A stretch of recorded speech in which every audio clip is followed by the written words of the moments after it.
करते हैं हम आज की कक्षा 14 तारीख। सभी एक बार हाथ जोड़ लेंगे कक्षा के मंगलाचरण के लिए। नमो अरिहंताणं नमो शिवाणं नमो उवझायाणं नमो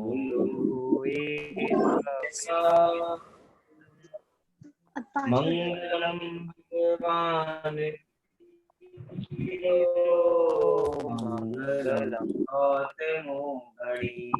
मंगलम कुंद कुंदात्यो जैन धर्मोस्तु मंगलम जैन धर्मोस्तु मंगलम। आत्मा ज्ञानम स्वयं ज्ञानम ज्ञानादन्यत् करोति किम परभावस्य कर्तात्मा मोहोऽयं व्यवहारिणाम्। अज्ञानतिमिरान्धानां ज्ञानाञ्जनशलाकया चक्षुरुन्मीलितं येन तस्मै श्रीगुरुवे नमः। तस्मै श्रीगुरुवे नमः। चलिए प्रारंभ करते हैं अपनी कक्षा लघु जैन सिद्धांत प्रवेशिका,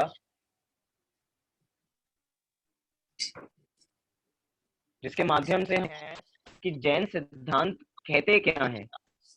हमें अरहंत, हमारा सिद्ध, ये जो हम अपना लक्ष्य लेके चल रहे हैं, हम सब मोक्षु मोक्ष के इच्छा रखने वाले जीव, तो इस मोक्ष की प्राप्ति हमें कैसे होगी? तो मोक्ष की प्राप्ति बताया इन सब सिद्धांतों को समझ के ही होगी। हम इन सब सिद्धांतों को अपने जीवन में उतारेंगे। बहुत जरूरी बात है, इन सभी सिद्धांतों को जब तक जीवन में नहीं उतारेंगे तब तक हमारा कल्याण नहीं होगा, तब तक हम दुखी रहेंगे। हम इसकी वाचना कर लेंगे, हम इसको याद रख लेंगे, परिभाषा रट लेंगे, लेकिन उससे भी हमारा कल्याण नहीं होगा, क्योंकि ऐसा तो हम कितनी बार कर चुके हैं। कल्याण होगा तो इसको आत्मसात जब करेंगे तो हमारा कल्याण होगा। ये एक एक परिभाषा, चाहे वो जीव की हो, चाहे वो पुद्गल की क्यों ना हो, चाहे पुद्गल हमसे भिन्न है, लेकिन उस पुद्गल का स्वरूप भी हमें भली प्रकार से जानना चाहिए, तभी हम उससे अपना भेद विज्ञान कर पाएंगे। जैसे कि कल हमने पुद्गल की परिभाषा देखी। किसी का माइक ऑन हो तो वो बंद कर लीजिए।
हाँ जी, इसको समझने से लाभ क्या हुआ कि 20 हमने पुद्गल की पर्याय समझी, जिसमें हल्का, भारी, रूखा, चिकना, कड़ा, नरम, दुर्गंध, सुगंध, जितने भी हमने सब भेद देखे, इसको जानने का सबसे बड़ा लाभ ये है कि हम अपने को पुद्गल द्रव्य से भिन्न जान सकते हैं। हम अभी तक क्या जानते थे कि अगर शरीर का वजन कमजोर होता तो हमें लगता था कि हम बहुत कमजोर हो रहे हैं, हमें थोड़ी अच्छी डाइट की आवश्यकता है। लेकिन जैसे हम इन सब सिद्धांतों से परिचित होंगे, भैया ये तो पुद्गल की पर्याय है, हल्का भारी गुण तो पुद्गल का है, ये मेरा नहीं है। कुछ लोग बहुत कॉन्शियस हो जाते हैं कि वो बहुत ज्यादा काले हैं या बहुत ज्यादा गोरे हैं, तो घमंड करने लग जाते हैं। तो इससे, इस पुद्गल द्रव्य की पर्यायों से हमें पता लगेगा ये जितनी भी चीजें हैं ये तो वर्ण है, और वर्ण पुद्गल का एक गुण है, वो अपना एक गुण नहीं है। मतलब कि हम काले या हम गोरे या हम छोटे हम बड़े, जितनी भी सारे भेद हैं वो सारे खत्म हो जाएंगे। जिनको भी हमने अपना मान रखा, अनादि काल से इस पुद्गल द्रव्य से अपना संबंध इन 20 पर्यायों में ही घूम रहा है। इस 20 पर्यायों को ही हमने किन्हीं न किन्हीं रूप में अपना मान रखा है। और जब हम इन्हें अपना मानते हैं तो हम दुखी होते हैं, क्योंकि ये अपने हैं नहीं। अपने होते तो अपने अनुसार चलते। मैं चाहता हूं मैं थोड़ा अच्छा हो, थोड़ी मेरी और बॉडी बन जाए, थोड़ा और मेरी हाइट बढ़ जाए, मैं चाहता हूं। और अगर नहीं होगी तो मैं खुद परेशान हूंगा। लेकिन अगर मैं इस लघु जैन सिद्धांत प्रविष्टिका को समझूं और फिर मुझे पता लगे ये तो सब पुद्गल की पर्याय हैं, और जब पुद्गल की पर्याय हैं तो जीव से बिल्कुल भिन्न है, मतलब यहाँ पे हमें पुद्गल द्रव्य से भी भेद विज्ञान हो रहा है। जिनेंद्र भगवान की जितनी भी वाणी खिरी, उनका पूरा समोशरण लगता है। समोशरण में जितना भी विस्तार किया भगवान ने किन्हीं भी चीजों का, हर चीज भगवान ने डिटेल से बताई, क्योंकि जो जो उनके ज्ञान में आ रहा है वो सब उनके दिव्य ध्वनि में आ रहा है, सब कुछ बताया। और अगर मैं आपसे पूछूं, इतना सब जो द्वादशांग है, जो इतना विशाल है, अगर उसको आपको एक पंक्ति में कहना हो तो आप क्या कहेंगे? इतना बड़ा द्वादशांग। द्वादशांग में मात्र जीव द्रव्य की चर्चा नहीं है, मात्र आत्मा की चर्चा नहीं है, बाकी द्रव्यों की भी खूब चर्चा है। अगर एक पंक्ति में कहा जाएगा तो जीव को अन्य द्रव्यों से भेद विज्ञान कराने की कला जिनागम में दी गई है। पूरे द्वादशांग का सार ये है कि जीव जुदा पुद्गल जुदा, यही तत्व का सार, बाकी जो कछु और है या ही को विस्तार। बाकी सब इसका विस्तार है। जीव और पुद्गल को भेद दोनों का अलग दिखाना कि ये दोनों द्रव्य बिल्कुल अलग अलग हैं, इसका प्रयोजन द्वादशांग का जितना भी विस्तार है समझना। मतलब कि हमारे द्वादशांग में नाट्य शास्त्र भी आए हैं, आयुर्वेद शास्त्र भी आए हैं, सब आए हैं। सबका एक प्रयोजन क्या है? हम अपने से दूसरे द्रव्यों का भेद विज्ञान कैसे करें। क्या है, जब भी एक चीज और समझिए, जब भी हम भेद विज्ञान करते हैं, क्योंकि हम जीव और पुद्गल को समझ चुके हैं, जीव और पुद्गल में जब हमने भेद विज्ञान किया तो ये समझना, भेद विज्ञान करने में दो पार्टी की जरूरत होती है। क्या कहा? जब भी हम भेद विज्ञान करते हैं तो दो पार्टी उसमें जरूरी है। उन दो पार्टियों में से एक पार्टी अपनी हमेशा होनी चाहिए, और बाकी सब क्या है? बाकी दूसरी पार्टी में अन्य सभी द्रव्य। मतलब एक तरफ अपने को रखो और बाकी तरफ सब द्रव्यों को रखो। हम भेद विज्ञान दो अलग अलग पदार्थों में नहीं कह रहे, दो पुद्गल द्रव्य में भेद विज्ञान करने को नहीं कह रहे। भेद विज्ञान किसमें करना है? एक अपने से बाकी सब द्रव्य भिन्न है, ऐसा भेद विज्ञान करने को जिनागम में कहा जा रहा है। तो अभी हम देखने वाले हैं पुद्गल का विस्तार। पुद्गल का इतना विस्तार देखेंगे, लेकिन उसके बावजूद ये मत समझना कि हम पुद्गल रूप हो गए हैं। पुद्गल हमसे सदैव भिन्न है। हमको भेद विज्ञान कराने के लिए देखने, अभी जीव की चर्चा एक प्रश्न में की और पुद्गल की चर्चा देखना कितने प्रश्नों में चलेगी। पुद्गल का विस्तार, वो पुद्गल का विस्तार किया जा रहा है कि आप वो ठोकर मारो जो हमारी अनादि की भूल है, जो हमने जीव और पुद्गल को एक मान रखा है, उस पे इतना भेद विज्ञान करो, इतना भेद विज्ञान करो, जो हमारी अड़चन है वो पूरी टूट जाए, खत्म हो जाए। वो जो हमारे अनादि का ताला लगा हुआ है वो टूट जाए, जीव और पुद्गल के संबंध में, जो इसको हमने एक मान के रख रखा है। तो ये है पुद्गल द्रव्य। अब समझते हैं हम पुद्गल द्रव्य का बाकी विस्तार। क्या होगा पुद्गल द्रव्य का बाकी विस्तार? तो बहुत सरल सा प्रश्न है। आज हम 4-5 प्रश्न देखने का सोच रहा हूं कि हम 4-5 प्रश्न देख लें, क्योंकि बहुत छोटे छोटे प्रश्न है। चलिए चलते हैं हम अपने 19 नंबर के प्रश्न पे। 19 नंबर का प्रश्न कहता है कि पुद्गल के कितने भेद हैं? पुद्गल के कितने भेद हैं? तो वैसे तो देखा जाए पुद्गल बहुत हैं, जीव से अनंत गुने हैं, अनंतानंत हैं। जीव से भी अनंतानंत गुने, मतलब जो हमको सब कुछ दिखाई दे रहा है वो सब पुद्गल ही है। लेकिन यहाँ पे पुद्गल के भेद किए जा रहे हैं दो रूपों में। पुद्गल के कौन से दो भेद हैं? तो पुद्गल के दो भेद बताए। दो भेद हैं, परमाणु और स्कंद। पुद्गल के कौन से दो भेद हो गए? परमाणु और स्कंद। ये पुद्गल द्रव्य के दो भेद हैं।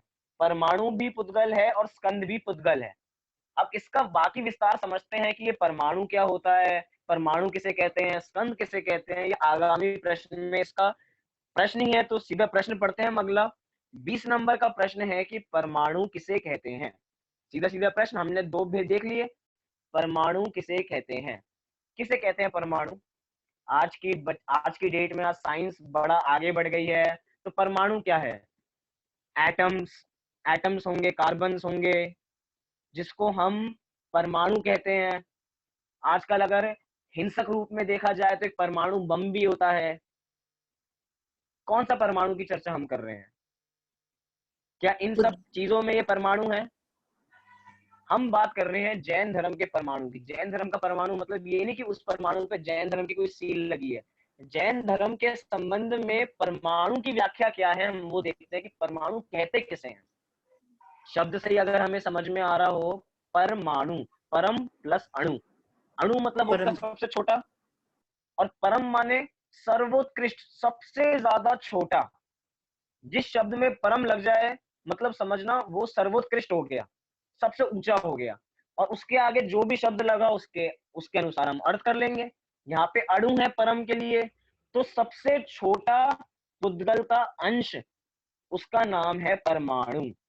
वास्तव में यही एक शुद्ध पर्याय है पुद्गल की।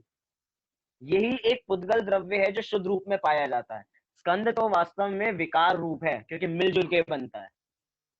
आगे भी इसका विस्तार देखेंगे। अभी परमाणु किसे कहते हैं इसका उत्तर देखिए। प्रश्न है 20 नंबर का प्रश्न कि परमाणु किसे कहते हैं। उत्तर, जिसका दूसरा विभाग नहीं हो सकता, ऐसे सबसे सूक्ष्म पुद्गल को परमाणु कहते हैं। क्या कहा? जिसका दूसरा विभाग नहीं हो सकता। पहला पॉइंट, पॉइंटों में याद करें। पॉइंट नंबर 1, जिसका दूसरा विभाग नहीं हो सकता। पॉइंट नंबर 2, सबसे सूक्ष्म पुद्गल को, मतलब जिसका दूसरा विभाग नहीं हो सकता। इसका मतलब क्या? जिसका दूसरा विभाग नहीं हो सकता मतलब कि अब उसमें ऐसी शक्ति नहीं है कि अब वो बट सके। 100, अगर आपके पास 100 एक संख्या है, 100 को बांटिए आप, तो 100 को आप 2 टुकड़े कर देंगे, 50-50 हो गए। चलिए अलग अलग तरीके से कर सकते हैं, 90-10, 80-20, 70-30। अब 50 कर दिया, पर उसमें और देखें तो 25-25, करते करते करते करते हम कितना तक जाएंगे? जब हम पर्टिकुलर एक एक पे पहुंच जाएंगे, अब उस एक एक का विस्तार करो। वो 1 रुपए में वो 100 पैसे आ गए। अब वो 100 पैसे, वो एक एक पैसे का भी बंटवारा करो। मतलब जब तक हम आखिरी पॉइंट तक नहीं पहुंच जाते, तब तक हम कहेंगे अभी पूरा बंटवारा नहीं हुआ। जितना हो सकता है अपनी बुद्धि से पूरा बंटवारा कर लो, तब हम कहेंगे ये सबसे छोटा अंश है इस एक करेंसी का। हम यहाँ पे कह रहे हैं ऐसा पुद्गल का विभाग करो जिसका कोई दूसरा विभाग ही नहीं हो सकता। मतलब सबसे छोटी इकाई जो पुद्गल की है वो है परमाणु।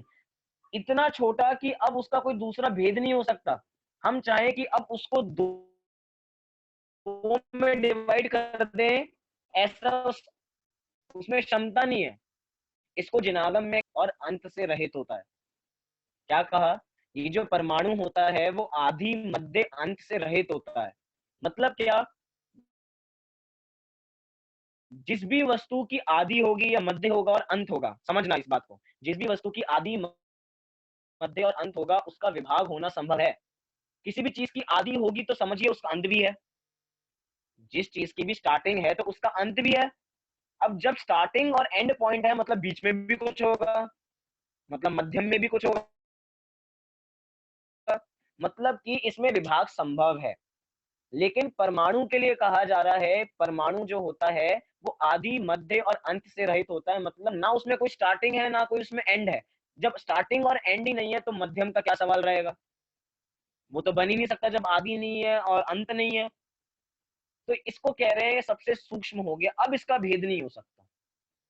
कोई सी भी शक्ति लिया, कोई सी भी हम मशीन ले आए, लेकिन अब उस छोटे से छोटे अंश का विभाग होना संभव नहीं है। उसी का नाम है परमाणु। क्या नाम है उसका? परमाणु। जिसको कहा सबसे सूक्ष्म हिस्सा, सबसे सूक्ष्म परमाणु ही वो है जिसका अब दूसरा विभाग नहीं हो सकता। इसको शास्त्रों में एक प्रदेशी भी कहा। आपको नया नया ज्ञान मिलता रहेगा। इसको यहाँ पे परमाणु को जिनागम में एक प्रदेशी भी कहा।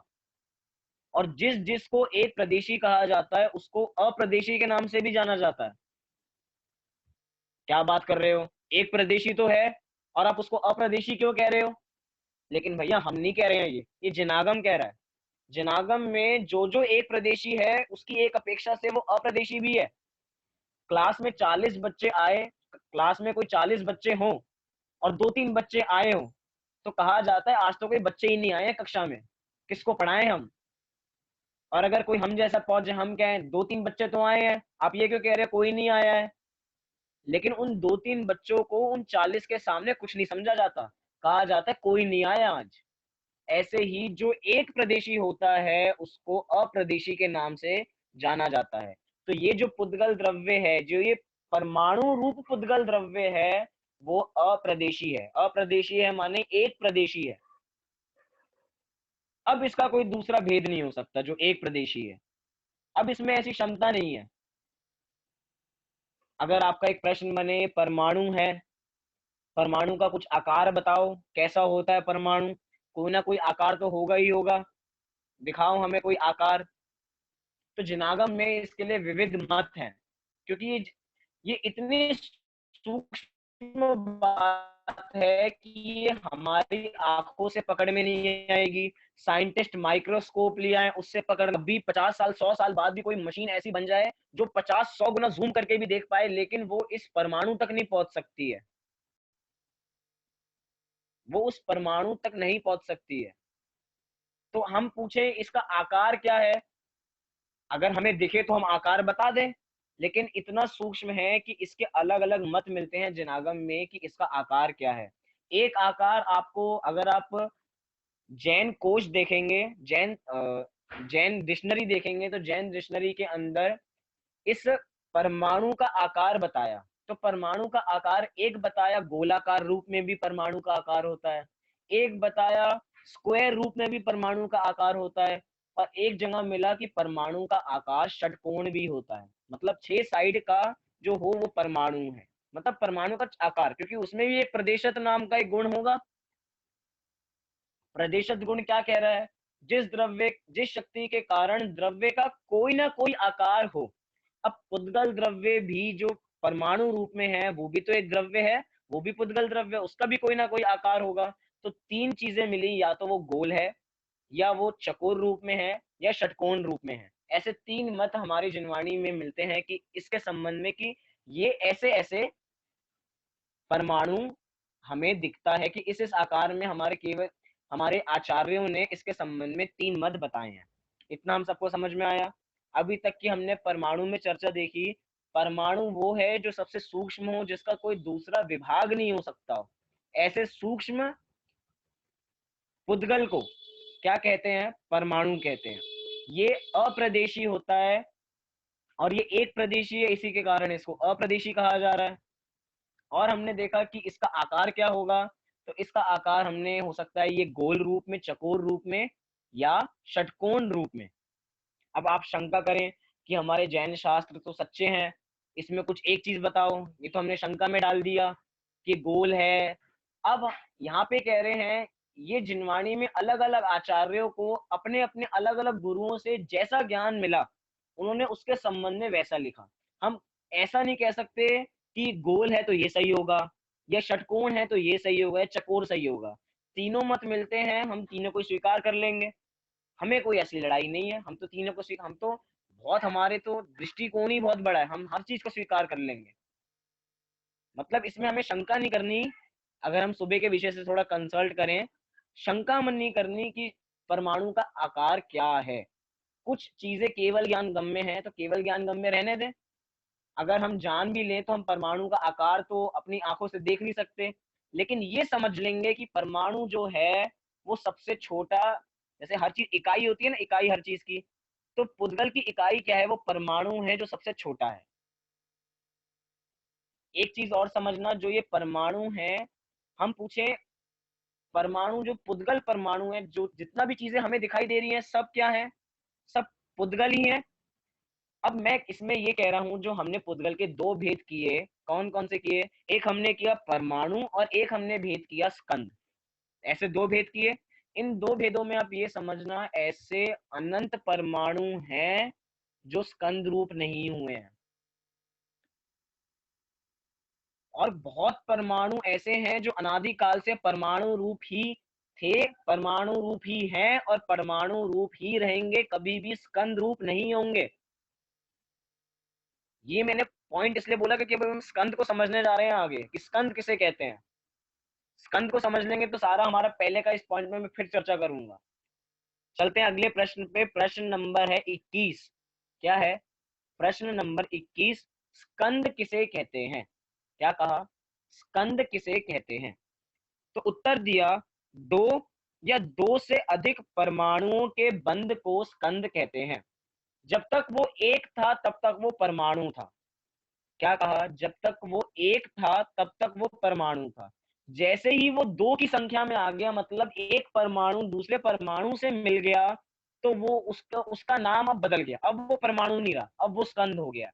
स्कंद क्यों हो गया? क्योंकि अब उसकी आदि, मध्य, अंत तीनों आ गई हैं। अब वो एक प्रदेशी नहीं रहा है, अब हम उसको अप्रदेशी नहीं कह सकते हैं। मतलब कि परमाणु से स्कंद आते ही वो सारी कंडीशन हट जाएंगी जो परमाणु पे हमने अप्लाई की थी।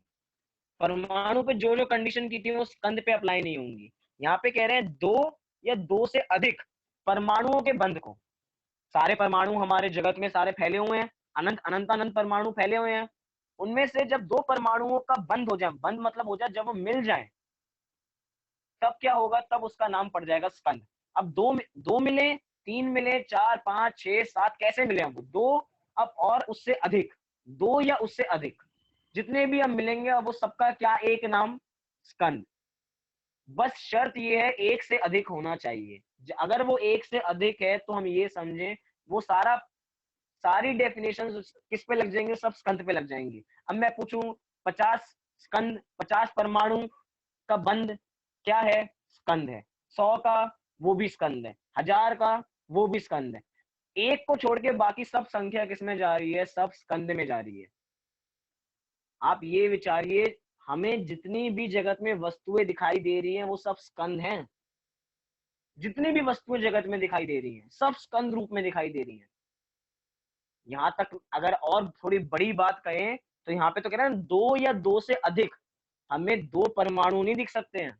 हम बात करें हमें एक परमाणु नहीं दिखता है, चलो समझ में आया, सबसे छोटा अंश है वो। तो क्या हमें दो परमाणु दिख जाएंगे?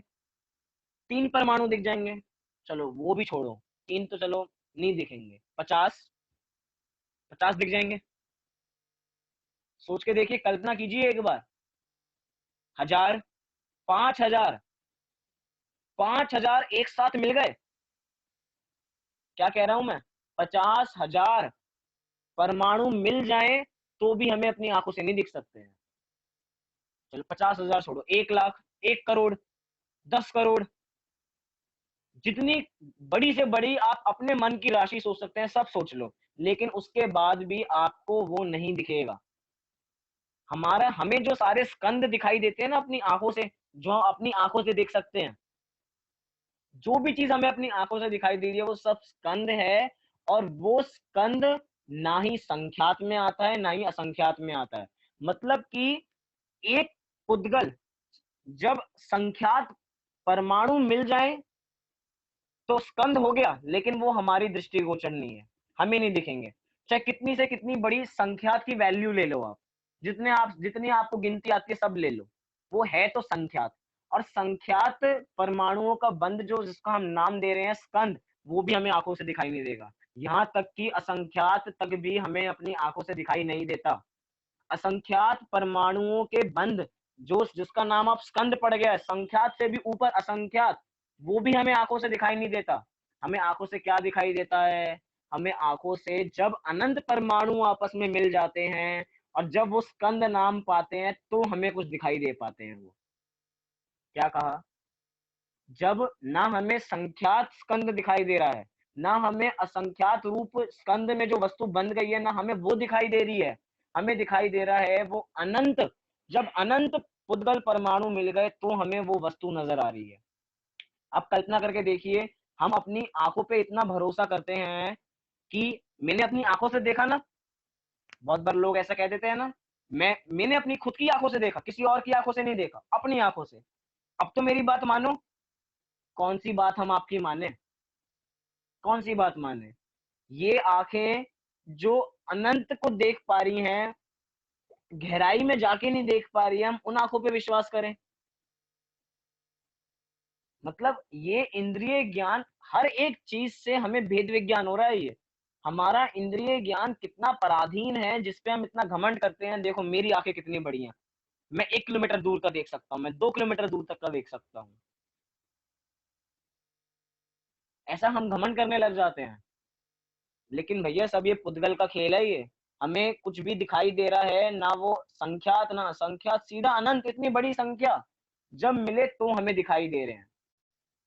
वो है स्कंद, जो हमें अपनी आंखों से दिखाई दे रहा है। लिखा ना, दो या दो से अधिक परमाणुओं के बंध को स्कंद कह रहे हैं। जब मिला तो हमें दिखाई देगा, अन्यथा दिखाई नहीं देगा। आपके सामने जो भी पदार्थ हैं वो सारे स्कंद हैं। आप जिस मोबाइल से पढ़ रहे हो वो भी स्कंद है। जो आपके हाथ में पेंसिल, कॉपी, जितनी भी चीजें आपको सब दिखाई दे रही हैं वो सब जगत में है। तो क्या है, वो स्कंद है। आपको परमाणु नहीं दिखाई दे सकता। चलो ये तो थोड़ी और बड़ी बात हो गई। वो साइंटिस्ट जो माइक्रोस्कोप में जाके देखते हैं, माइक्रोस्कोप में तभी देखा जाता है जो चीज हमें आंखों से दिखाई ना दे। अब वो इतनी सूक्ष्म चीज है जो माइक्रोस्कोप से देखी जा रही है, वो जिसमें 100 गुना लेंस लगा हुआ है। वो जो इतनी छोटी चीज है ना, जो उसको हम माइक्रोस्कोप से देख रहे हैं, उसमें भी अनंत, क्या है, अनंत परमाणु है। अनंत परमाणु, अनंत परमाणुओं का वो समूह है। जो स्कंद हमें दिखाई दे रहा है वो इतनी 100 गुना जूम करने पे जो हमें दिखाई दे रहा है वो भी क्या है, स्कंद है। सोचो इतनी छोटी रचना भी। तो जितनी भी, अब जितनी आप सोचिए, जब वो इतनी छोटी को भी हमने कह दिया कि वो क्या है, स्कंद है, तो जितनी भी बड़ी बड़ी बड़ी चीजें दिखाई दे रही हैं वो तो स्कंद है ही। बड़ी बात इसमें क्या है, अगर हम इधर अगुरु लघुत्व गुण को याद करें, अगुरु लघुत्व गुण क्या कहता था, जिस शक्ति के कारण द्रव्य में द्रव्यपना कायम रहे, एक द्रव्य दूसरे द्रव्य रूप नहीं होता। क्या कहा, इतनी सी परिभाषा देखनी है, एक द्रव्य दूसरे द्रव्य रूप नहीं होता। अब अनंत वो अनंत परमाणुओं का जो हमें बंध दिखाई दे रहा है ना, वो अनंत होते हुए भी सारे भिन्न भिन्न पड़े हुए हैं अपने स्वचतुष्टय में। उनके प्रत्येक परमाणु का स्व क्षेत्र, स्वकाल, स्वभाव, स्वद्रव्य सब कुछ अलग अलग है। वो एक साथ दिखते हुए भी, जो हमें मोबाइल दिख रहा है, इस मोबाइल में हमें ये अनंत परमाणुओं से बना हुआ है। वो अनंत परमाणु सब अलग अलग हैं, हमें दिख एक जैसे रहे हैं। देखो हमारी आंखों की कमजोरी, हमें लग रहा है कि ये सब एक है, एक होते हुए भी नहीं है। ये अनंत का समूह है, और अनंत होते हुए भी अनंत है, जिसका अंत नहीं हो। अब वो एक एक भी अपने अपने स्व चतुष्टय में आराम से रहता है। मतलब एक परमाणु दूसरे परमाणु रूप नहीं होता है, साथ रहते हुए भी। बहुत स्थूल उदाहरण देता हूं। अभी तो कीपैड के फोन बंद हो गए हैं।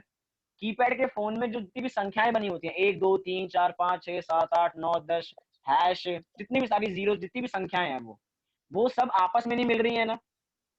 आपको अगर एक दबाना होता है तो आप एक के पास जाते हो, आपको दो दबाना होता है तो दो के पास जाते हो, नंबर डायल करते हैं तो। मतलब दोनों जैसे अलग अलग है, दोनों कभी नहीं मिलने वाले हैं। अगर आप एक दबाओगे तो एक ही दबेगा, और दो दबाओगे तो दो दबेगा। मतलब बिल्कुल अलग अलग है ना, अपने अपने सोच चतुष्टय में दोनों है। ऐसे ही कह रहे हैं, जो ये समूह हमें सारा स्कंद दिखाई दे रहा है वो भी सब अलग अलग है। एक एक परमाणु दूसरे परमाणु से चिप बिल्कुल सटे हुए होते हुए भी सब अलग अलग है, सब भिन्न है, कुछ नहीं कर सकता दूसरे द्रव्य का। ये है एक एक परमाणु की शक्ति। हमने परमाणु पढ़ लिया, स्कंद पढ़ लिया। अब इसके अंदर इन दोनों से कंसल्टेड एक बात देखें, तो जो परमाणु होता है वो पुद्गल द्रव्य की शुद्ध अवस्था होती है, और जो स्कंद होता है वो अशुद्ध अवस्था होती है परमाणु, पुद्गल की। पुद्गल की अशुद्ध अवस्था का नाम स्कंद है, और पुद्गल की शुद्ध अवस्था का नाम परमाणु है। मतलब कि ये समझ के रखिए, पुद्गल से हमें एक सिद्धांत मिल रहा है कि जो चीज एक होगी वो शुद्ध होगी। पुद्गल द्रव्य, जो पुद्गल द्रव्य परमाणु रूप में है, वो कैसा है, वो एक है। और हमारी जिनवाणी हमको सिखा सिखा के थक गई कि एकला चालो रे। हमारी समय सार की गाथाओं में अहम एक को खलु सिद्धो, गाथा है ये सब कुछ, अहम एक को खलु सिद्धो, नाण दंतन समग्गो। मैं एक हूँ, मैं शुद्ध हूँ, मैं ज्ञान दर्शन से परिपूर्ण हूँ। सबसे पहले कहा क्या, मैं एक हूँ। आपको पता है एक कितनी कितनी विशेषता होती है। जो एक होता है वो सबसे ज्यादा शक्तिशाली होता है। जैसे आत्मा एक, मैं एक हूँ ना, अहम एक को खलु सिद्धो, मैं एक हूँ, मैं शुद्ध हूँ। मैं एक, किसी को, किसी एक जो होगा वो किसी का कभी बुरा नहीं कर सकता है। जो एक होगा वो हमेशा शुद्ध होगा। एक में अपनी एक खुद की शक्ति है, दूसरे से कभी मिलेगा नहीं। अगर हम ये सोच के देखें हम एक हैं, जैसे ही अगर हम दूसरे व्यक्ति पे आधारित हो जाते हैं, हम अपने किसी, आपको कोई काम कराना है, आप में वो शक्ति है कि आप वो काम खुद कर सकते हैं, आप में इतनी क्षमता है। लेकिन अगर आप दूसरे पे आधारित हैं तो, जैसे कि मुझे एक गिलास पानी चाहिए, मेरे में क्षमता है कि मैं एक गिलास पानी उठ के खुद ले सकता हूँ, और मैं दूसरों पे आश्रित हूँ कि अगर मैंने उनको काम बोला है और वो मेरे लिए एक गिलास पानी लाएंगे तो मैं पानी पीऊंगा, नहीं तो मैं उनसे गुस्सा हो जाऊंगा। मेरे में क्षमता है तो मैं सारे काम को खुद कर सकता हूँ। क्यों? अगर मैं एक हूंगा तो मुझे किसी का आश्रय नहीं चाहिए, मैं किसी पे डिपेंडेंट नहीं हूँ। जो भी किसी पे डिपेंडेंट होगा वो सदैव दुखी रहेगा। सारे द्रव्य स्वतंत्र हैं, हम सब स्वतंत्र हैं। ऐसे ही एक परमाणु स्वतंत्र है, सारे काम वो खुद कर सकता है। वो एक परमाणु भी वो एक है। इसीलिए कहा जा रहा है जो एक होता है वो शुद्ध होता है। इसलिए पुद्गल की जो परमाणु रूप अवस्था है उसको कह रहे हैं शुद्ध अवस्था है, और जो स्कंद है वो अशुद्ध अवस्था है, क्योंकि वो अनेक से मिली हुई है।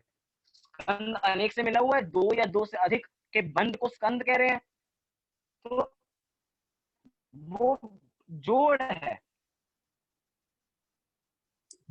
और अगर आपको मैं एक और परिभाषा बताऊं पुद्गल की, मैं स्पर्श रस गंध वर्ण पाया जाए उसे पुद्गल कहते हैं। अगर पुद्गल को पुद्गल शब्द से समझा जाए तो दो शब्द हैं, पुद और गल। क्या कहा? पुद और गल दो शब्द हैं। पुद माने होता है जोड़ना, और गल माने होता है बिछुड़ना। पुद माने होता है जोड़ना और गल माने होता है बिछुड़ना, अलग अलग हो जाना, बिखर जाना। तो सोचिए, पुद्गल वो है जिसमें किसी चीज का जोड़ होता रहे और किसी चीज का अलग होता रहे। शब्द से हमें कितना समझ में आ रहा है? जो एक, जो जोड़ रूप में हो, जो अलग अलग रूप में हो, वो पुद्गल। इसकी एक ये भी परिभाषा हम बना सकते हैं शब्दों के हिसाब से। और ये समझ के रखिए जितने भी पुद्गल होते हैं, चाहे वो परमाणु रूप में हो चाहे वो स्कंद रूप में हो, सभी कैसे होंगे? सभी रूपी होंगे। क्या कहा? सभी पुद्गल द्रव्य रूपी होते हैं। आत्मा है वो अरूपी है। धर्म अधर्म आकाश काल ये सब अरूपी हैं। एकमात्र 6 द्रव्यों में से अगर कोई एक द्रव्य रूपी है तो वो द्रव्य है पुद्गल। अब वो पुद्गल किसी भी रूप में हो, वो परमाणु रूप में हो, वो स्कंद रूप में हो, कैसा होगा? वो रूपी होगा। चाहे हमें अपनी आंखों से दिखे या नहीं दिखे, लेकिन वो रूपी है। लेकिन वो रूपी है। अब एक थोड़ा सा ट्रिकी सा प्रश्न, जिसका आप अपने कॉमन सेंस से उत्तर दे सकते हैं। वो प्रश्न मेरा ये है, मैं नहीं मानता कि परमाणु होता है। मैं क्या कह रहा हूँ? मैं नहीं मानता कि परमाणु जैसी कोई चीज होती है। कुछ नहीं होता परमाणु। आप सब जितने सुन रहे हैं, आप सब मानते परमाणु होता है? अगर मानते एक बार हाथ तो हिला सकते हो। मानते आप सब परमाणु होता है? सब मानते हो? बढ़िया है। बहुत लोगों ने वीडियो नहीं खोल रखी है, उनका मुझे पता ही नहीं लग पा रहा कि वो मानते हैं नहीं मानते हैं परमाणु को। सब लोग मानते हैं परमाणु होते हैं, लेकिन मैं नहीं मानता। आप लोगों को एक टास्क है कि आप मुझे सिद्ध कीजिए कि परमाणु होता है। मैं तो वो चीज मानूंगा कि जो मुझे हाथ में दिखे। दिखाई आप दे। लोग परमाणु मानते हैं, मुझे दिखाइए। दिखाओ परमाणु। कहाँ रखा है? आपकी अलमारी में रखा है परमाणु? लाके दिखाइए फिर। है कहाँ परमाणु? दिखाइए मुझको। अगर आपने मुझको लाके दिखा दिया कि ये परमाणु है, मैं मान जाऊंगा। दिखा सकते हैं? बहुत कॉमन सेंस का प्रश्न है। हमने परमाणु समझ लिया, हमने स्कंद समझ लिया। आपके सामने कोई थर्ड पर्सन आ जाए जिसको आपको परमाणु की सिद्धि करने हो, कि आपको वो, आप जैसा मैंने प्रश्न किया वैसे आपसे कोई प्रश्न कर ले, परमाणु होता है तो दिखाओ। बहुत सारे अन्य मत वाले होते हैं जो हमसे कहते हैं तुम तो कपोल कल्पनाएं करते रहते हो, जिसकी जगत में सत्ता ही नहीं है उसकी कल्पना करते हो। वो कहते हैं हम परमाणु मान जाएंगे, परमाणु दिखाओ। दिखा सकते हो परमाणु को? नहीं दिखा सकते परमाणु को? मैं दिखा सकता हूँ। दिखाऊं मैं सबको परमाणु? सब एक बार आंखें बंद करो, अभी आपको सबको परमाणु दिखाता हूँ। देखो, ये रहा वो परमाणु। क्या है ये? क्या है? सबको दिख रहा है ये सब है परमाणु। आप लोग कह रहे होगे हमें पागल क्यों बना रहे हो आप? अभी तो हमने परिभाषा पढ़ी परमाणु की। परमाणु उसे कहते हैं कि जिसका दूसरा विभाग नहीं हो सकता। आपने इतनी इतनी बड़ी बड़ी व्याख्या कर दी कि जो हमें आंखों से दिखाई ना दे वो परमाणु है, और आप कह रहे हो कि इतनी बड़ी चीज परमाणु है। हाँ भैया, ये परमाणु है। मैं कह रहा हूँ ये जो हमें अभी मैंने आपको दिखाया वो क्या था? वो एक स्कंद था। मैं कह रहा हूँ वो स्कंद कैसे आया? स्कंद कैसे आया? वो स्कंद परमाणुओं का समूह ही तो है। एक एक परमाणु मिला तो इतनी बड़ी वस्तु बन पाई है ये। अगर एक एक परमाणु नहीं मिलता तो ये इतनी बड़ी वस्तु नहीं बन पाती। हमें इतनी बड़ी वस्तु दिखाई दे रही है, मतलब इसके पीछे स्कंद, इसके पीछे परमाणु है, सूक्ष्म से सूक्ष्म परमाणु है, जिसके कारण इतनी बड़ी संरचना हुई है। मतलब कि एक स्कंद को देख के हम परमाणु का अनुमान लगा सकते हैं कि अगर स्कंद है तो परमाणु होगा ही होगा। क्या कहा? अगर स्कंद है तो परमाणु होगा ही होगा। अगर आपको भी सिद्ध करना हो दूसरे व्यक्ति को, ऐसे सिद्ध कर सकते हैं। आपको कोई परमाणु दिखाने की आवश्यकता नहीं है, ना हम दिखा सकते हैं। हम स्कंद की सिद्धि कर दें कि स्कंद होता है तो सामने वाला खुद समझ जाएगा हाँ भैया स्कंद है। और कह रहे हैं स्कंद क्या है? दो या दो से अधिक परमाणुओं के बंध को। तो भैया जब दो से दो अधिक बंधे हैं तो वो पहले तो एक ही होंगे ना। अब वो जब एक है तो परमाणु है ही है। मतलब एक स्कंद से हमने परमाणु की सिद्धि की अनुमान प्रमाण से। अनुमान भी एक प्रमाण होता है। अगर आप थोड़े न्याय के ग्रंथ पढ़ो तो न्याय के ग्रंथों में ये सब प्रमाण है। हमने दो प्रमाण माने हैं जैनियों ने, एक प्रत्यक्ष प्रमाण और एक परोक्ष प्रमाण। फिर परोक्ष प्रमाण के भी 5 भेद हैं: स्मृति, प्रत्यय विज्ञान, तर्क, अनुमान, आगम। वो सब दूसरा विषय है, वो सब दूसरा विषय। अभी हम अपने विषय पे आते हैं, स्कंद पे। फिर से परिभाषा पढ़ता हूँ, फिर हम अगली परिभाषा पढ़ेंगे जो आज की हमारी अंतिम परिभाषा होगी। स्कंद किसे कहते हैं? दो या दो से अधिक परमाणुओं के बंध को स्कंद कहते हैं। अगर पूरी परिभाषा में कोई नया शब्द आया है तो वो कौन सा शब्द है? देखिए एक बार पूरी परिभाषा। मैं बहुत बार रिपीट कर चुका हूँ, मुझे होगा कि आप सबको परिभाषा याद हो गई होगी। क्या है? एक नया शब्द। दो या दो से अधिक परमाणुओं के बंध को स्कंद कहते हैं। इसमें हमने परमाणु को जान लिया, हमने स्कंद को जान लिया। कौन सा नया शब्द आया? दो, अधिक। कौन सा नया शब्द है? अगला शब्द है बंध। मतलब एक हमारा मनोविज्ञान काम कर रहा है कि सीधा प्रश्न हमारे मन में उत्पन्न होना चाहिए कि अगला प्रश्न कौन सा, अगला प्रश्न कौन सा है। तो सीधा अगला प्रश्न 22 नंबर का प्रश्न बना कि बंध किसे कहते हैं? ये बंध होता क्या है? अगर बाल बोध वाले बच्चे से पूछा जाए जो बाल बोध पढ़ा हुआ हो या जैन पाठशाला जाता हो, बंध क्या होता है, तो कहेगा हाँ बंध तत्वों में होता है। हमें पढ़ाया गया है कि 7 तत्व होते हैं: जीव, अजीव, आश्रव, बंध, संवर, निर्जरा, मोक्ष। लेकिन ये उस बंध की चर्चा नहीं है। क्यों नहीं है? क्योंकि हम बाल बोध नहीं पढ़ रहे हैं, हम पढ़ रहे हैं लघु जैन सिद्धांत प्रवेशिका। अब थोड़ा स्तर बढ़ गया है हमारा। अब बंध हम जानेंगे कि बंध किसे कहते हैं, होता क्या है ये बंध। मैं परिभाषा पढ़ता हूँ फिर इसको समझेंगे। उत्तर दिया 22 नंबर का प्रश्न। उत्तर: जिस संबंध विशेष से अनेक वस्तुओं में एक पने का ज्ञान होता है उस संबंध विशेष को बंध कहते हैं। जिस संबंध विशेष से अनेक वस्तुओं में एक पने का ज्ञान, मतलब बंध एक ऐसा संबंध विशेष है जो हमें अनेक वस्तुओं में एक पने का ज्ञान करा रहा है। अनेक वस्तुएं हैं, अनेक, और अनेक वस्तुओं होते हुए भी हमें एक का ज्ञान हो रहा है कि ये एक है। सोचो क्या, कल्पना करके देखो, अनेक वस्तुओं में एक पने का ज्ञान। यहाँ पे अनेक वस्तुएं कौन सी हैं? कौन सी हैं अनेक वस्तुएं? 6 द्रव्य हैं यहाँ पे, अनेक वस्तुएं। कंसल्ट कीजिए। अभी अभी हम क्या पढ़ के आए? अभी अभी हमने स्कंद की परिभाषा पढ़ी। स्कंद की परिभाषा क्या थी? दो या दो से अधिक परमाणुओं के बंध को स्कंद कह रहे थे। अब यहाँ पे परिभाषा बंद की उससे ही आई, उसने कहा जिस संबंध विशेष से अनेक वस्तुओं में, ये अनेक वस्तु कौन सी है, तो कहा ये अनेक वस्तु, ये अनेक परमाणु है। क्या कहा, ये अनेक वस्तु अनेक परमाणु है। क्यों है, क्योंकि एक एक परमाणु एक स्वतंत्र वस्तु है, अपने अस्तित्व एक एक परमाणु लिया हुआ है। वो एक एक परमाणु बन के ही पूरा आपको स्कंद दिख रहा है, तो वो एक परमाणु स्वयं अपने में एक वस्तु है, अपनी सत्ता वो स्वयं लिए हुए है। वो एक परमाणु में सभी गुण है, सभी सामान्य गुण जो पढ़ के आए हैं, सारे विशेष गुण वो एक में है। इसलिए कह रहे हैं अनेक वस्तुओं में एक पने का ज्ञान। जैसे कि हमें इस मोबाइल का ज्ञान हुआ कि ये मोबाइल है जिससे अभी हम पढ़ रहे हैं, ये क्या है, ये अनेक वस्तुओं में एक पने का ज्ञान है। क्या कहा, ये मोबाइल से हम पढ़ रहे हैं, जो मोबाइल नाम की वस्तु है, ये क्या है, अनेक वस्तुओं में एक पने का ज्ञान।